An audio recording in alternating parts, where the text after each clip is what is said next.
Aqueles blips são inconfundíveis, né? Para muita gente é o som que leva a gente de volta para os anos 60. Totalmente. A bordo daquele submarino nuclear futurista, o Civil, explorando os oceanos. As missões iam assim, de espionagem da Guerra Fria até umas batalhas épicas contra monstros marinhos, alienígenas. Até lobisomens, né? Tinha de tudo. Exato. E na nossa análise de hoje, a gente vai mergulhar fundo em Viagem ao Fundo do Mar. A nossa ideia aqui é ir um pouco além da aventura da tela, sabe? A gente quer entender a realidade, que era fascinante e, pelo visto, muitas vezes caótica por trás das câmeras. A visão do criador, as dificuldades da produção e o legado de uma série que marcou uma geração inteira. Exatamente. E para montar esse quebra-cabeça, a gente reuniu um material bem variado. Em artigos da época, análises de fãs que são, nossa, quase forenses. Sério. Sim, eles dissecam cada detalhe e o mais legal, vídeos de bastidores, entrevistas onde o próprio elenco conta como as coisas aconteciam de verdade. A gente vai usar tudo isso para pintar o quadro completo. Excelente.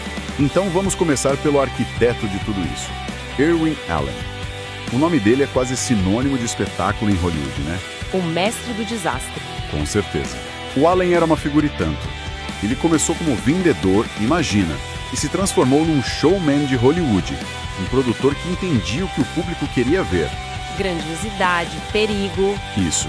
Ele se consagrou mesmo nos anos 70 com A Aventura do Poseidon, Inferno na Torre, mas nos anos 60 o foco dele era a TV. Ele foi o cérebro não só de Viagem, mas de Perdidos no Espaço, O Túnel do Tempo, era o império de ficção científica dele na televisão. E Viagem ao Fundo do Mar não nasceu como uma série, certo? Teve um filme antes. Como foi essa transição? Isso, a série veio direto do filme de 61, que ele mesmo dirigiu. O filme foi um sucesso e ele viu ali o potencial para uma série semanal. O curioso é que ele trocou quase o elenco todo. Ah, é? Sim. No cinema, o Almirante Nelson era o Walter Pidgeon. Para a TV, Owen queria rostos novos, mas manteve uma única pessoa. O ator Del Monroe, que fez o marinheiro Kowalski. O Kowalski, ele mesmo. Foi o único que fez a viagem do cinema para a TV. Que detalhe ótimo! E pelo que as fontes mostram, a primeira temporada era bem diferente do que a maioria se lembra. Era em preto e branco, um tom bem mais sério. Completamente. A primeira temporada é quase uma série de espionagem da Guerra Fria, que por acaso se passa num submarino. As tramas eram sobre sabotadores, agentes duplos, ditadores, paranoia nuclear. Nossa, bem pesado. Era um reflexo direto da tensão da época. O civil era uma arma, e as histórias eram de suspense militar. São os monstros de borracha, os alienígenas.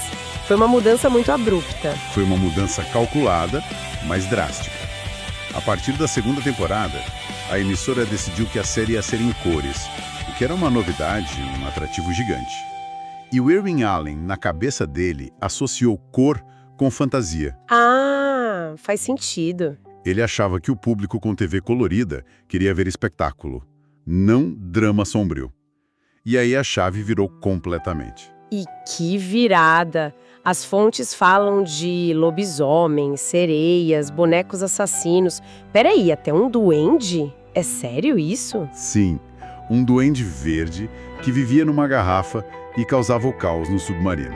Esse episódio é famoso por ser um dos mais bizarros. Essa mudança para o monstro da semana era uma tendência, sabe? Claro. Perdidos no Espaço, que era o dele também, já fazia isso. O objetivo era bem claro.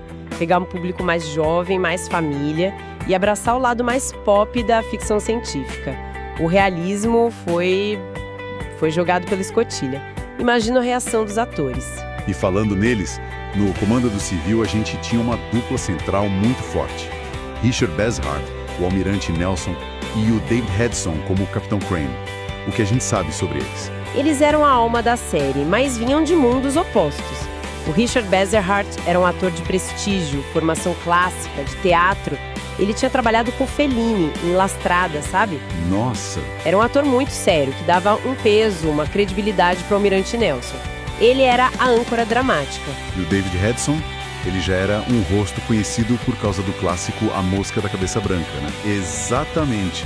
Mas o mais curioso é que ele não queria o papel. O Hedson recusou ser o Capitão Crane várias vezes. Sério? Por quê? Ele achava que uma série de submarino ia ser claustrofóbica, limitadora. O que fez ele mudar de ideia foi descobrir que o Richard Basehart tinha sido contratado. Ele admirava tanto o Basehart que aceitou na hora só pela chance de trabalhar com ele. Que história fascinante, mas essa dinâmica não deve ter sido simples. Juntar um ator shakespeariano com um astro de filme de terror num submarino de plástico. Como é que isso funcionava quando começaram a chegar os roteiros com monstros da semana? Aí é que está o centro do conflito. Nos bastidores, isso criou uma tensão criativa o tempo todo. O Basehart, com a formação dele, queria explorar a psicologia, o drama humano. Claro. As fontes dizem que ele ficava genuinamente ofendido com os roteiros. Ele chamava de lixo e reclamava abertamente que a série estava ficando infantil. E o Hedson? Qual era a posição dele? Hedson era muito mais pragmático. Ele entendia que a série era um negócio, que os monstros, as tramas fantásticas, era isso que mantinha a audiência ligada e o emprego de todo mundo. Era entretenimento, né? Isso, entretenimento puro. Então, você tinha essa dinâmica. No set, eles eram super profissionais, se respeitavam muito. Mas fora das câmeras, existia essa divergência. Basehart queria fazer arte. Hedson entendia que eles estavam fazendo TV popular. Além deles, a tripulação de apoio também era importante, né? Personagens como o Tenente Morton e o Chefe Shark. Sim, o Robert Dowdell como Tenente Morton, o leal, e o Terry Becker como o Chefe Sharkey, o suboficial durão. Mas a história da chegada do Becker é marcada por uma tragédia. É mesmo. Na primeira temporada, o chefe era o Curly Jones, interpretado por Henry Colke. O que aconteceu com ele? O Colke era um ex-lutador, uma figura muito querida no set. Em 65, durante a produção, ele foi encontrado no camarim, já sem vida. Meu Deus. Teve um ataque cardíaco fulminante enquanto lia o roteiro de um episódio. Foi um choque imenso para todo mundo.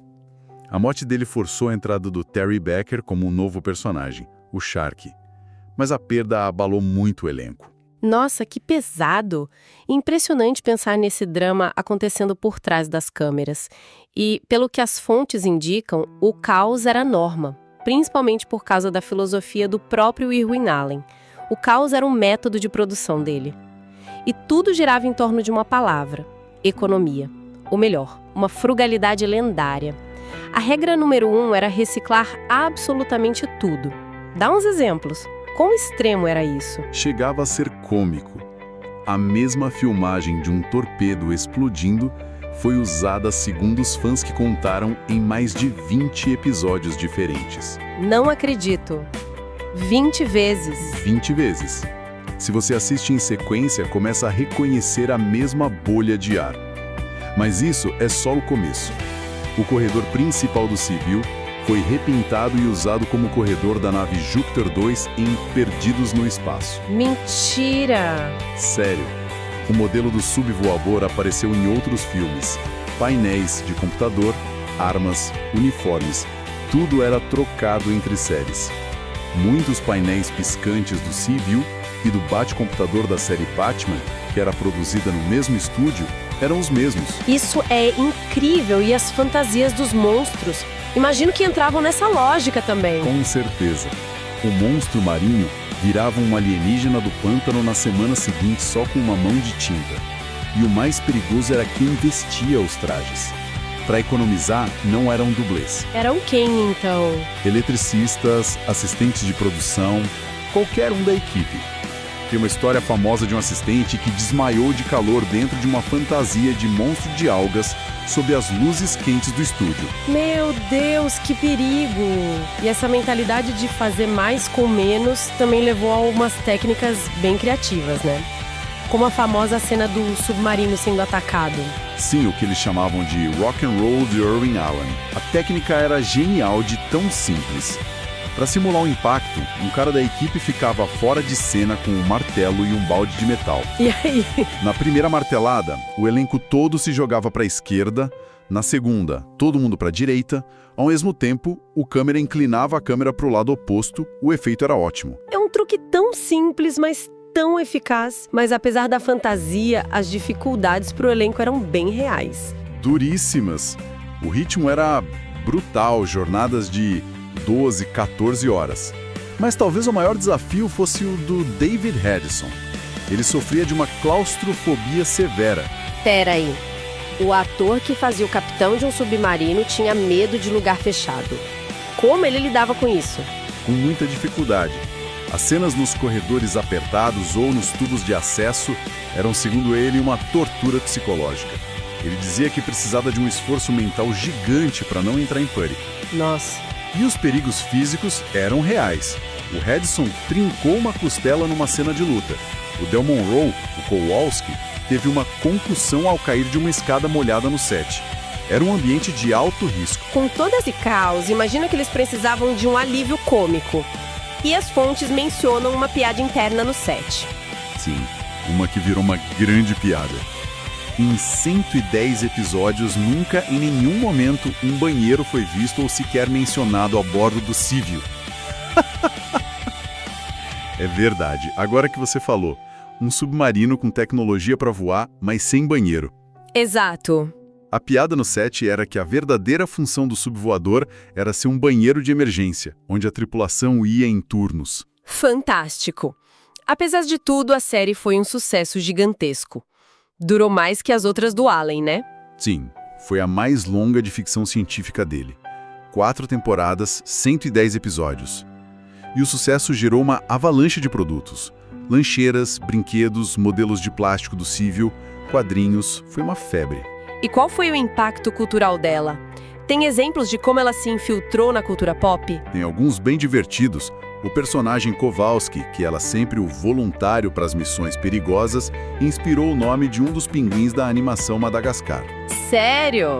Que legal! E do outro lado, a Marinha dos Estados Unidos na época criticava a série publicamente. Diziam que era irrealista, que os procedimentos estavam errados. E qual foi a resposta do Irwin Allen? A resposta dele foi clássica. Ele disse para a imprensa: se a Marinha conseguir construir um submarino que também voa, eu prometo fazer um documentário. Até lá, eu fico com a fantasia. Ele sabia exatamente o que estava fazendo. E aqui no Brasil, a série tem um lugar especial, não é? Um lugar enorme. Viagem ao Fundo do Mar passou em várias emissoras. Record, Tupi, Bandeirantes, Globo, entre os anos 60 e 80, sem parar. Isso significa que gerações diferentes de brasileiros cresceram assistindo, o que transformou a série num clássico nostálgico que une pais e filhos. Então, quando a gente junta todas as peças, fica claro que Viagem ao Fundo do Mar foi muito mais que só uma série de aventura. Sem dúvida. Foi ao mesmo tempo o produto da visão de um produtor genial e super econômico. Foi um campo de batalha criativo entre um ator que buscava arte e outro que entendia as demandas do entretenimento. E foi um testemunho da resiliência de um elenco, que em condições caóticas conseguiu criar algo mágico. É uma ótima síntese. A série parece capturar mesmo um momento de transição na TV. Exatamente. É a ponte perfeita entre o drama sério em preto e branco e a explosão de cores e fantasia que viria no final dos anos 60. Mostra a arte de criar um espetáculo que parecia grandioso, mas que era feito com criatividade, cola, tinta spray e muita força de vontade. Pra gente encerrar, então, vamos deixar uma provocação no ar. Claro, durante a produção, um roteirista apresentou uma ideia para o Irwin Allen. Era sobre um alienígena metamorfo que se infiltrava no Civil e começava a caçar a tripulação, um por um, nos corredores escuros. Nossa, uma trama de terror psicológico, paranoia. O Allen rejeitou na hora. Disse que era sombrio demais, assustador demais para as famílias. A reflexão que fica é: como a história da ficção científica na TV poderia ser diferente se essa ideia, que é basicamente a premissa de Allen, tivesse ido ao ar mais de uma década antes num submarino no fundo do mar? Uau! É uma pergunta incrível. Teria mudado tudo.